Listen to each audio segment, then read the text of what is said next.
घरातील देवघर किंवा स्वामींचा फोटो असलेली शांत जागा निवडावी.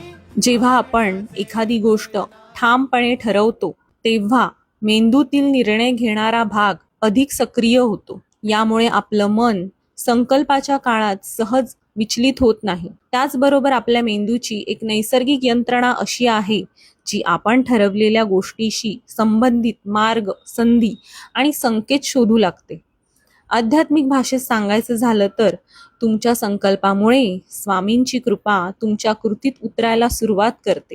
प्रत्यक्ष संकल्प करताना आसनावर किंवा पाटावर शांतपणे बसा. समोर स्वामींचा फोटो आणि दिवा असू द्या. त्यानंतर उजव्या हाताच्या तळव्यावर थोडंसं पाणी घ्या, कारण पाणी भावना आणि ऊर्जेचं माध्यम आहे.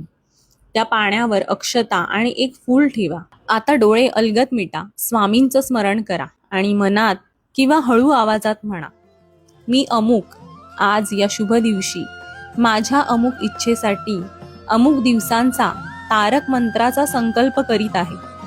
मी रोज श्रद्धेने अमुक वेळा मंत्रपठण करेन.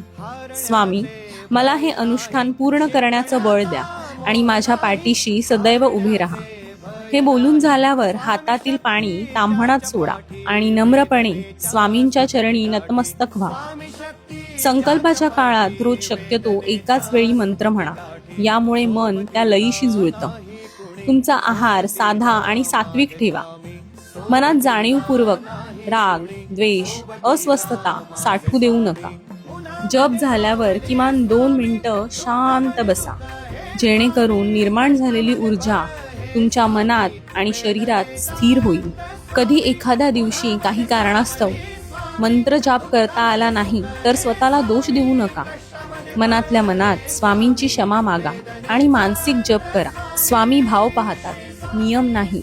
हा संकल्प विधी खूप लोकांचं आयुष्य बदलू शकतो. म्हणून हा व्हिडिओ सेव्ह करा आणि आपल्या मित्र परिवारासोबत शेअर करा, कारण कदाचित ही माहिती एखाद्याच्या आयुष्यात आशेचा प्रकाश घेऊन येऊ शकते. श्री स्वामी समर्थ.